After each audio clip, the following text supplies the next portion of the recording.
లేరని ఆకాశానికి చెప్పని ఈ రక్తాక్షర లేఖని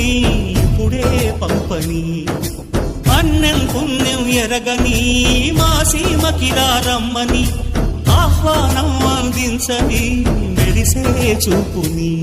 తొలగింది ముప్పు అని నీలి మప్పు మనసారా నవ్వని చిరుచల్లు ముప్పు మన ముంగిలంత ముత్యాలే చల్లని ఆశాసు గంధమై నేలంతా సంక్రాంతి గీతమే పాడేలా శాంతి మంత్రమై గాలంతా